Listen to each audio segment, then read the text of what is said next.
कायनात के सबसे बड़े सखी पर यकीन आपको सखी बना देता है।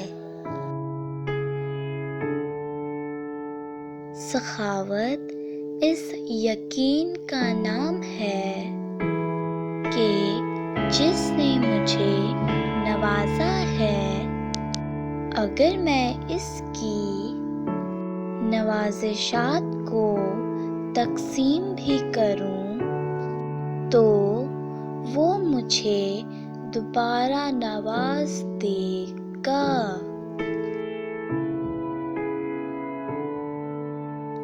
आप कमाने की बजाय अगर जेब से लगाने लग गए हैं तो ये शौक का रास्ता है।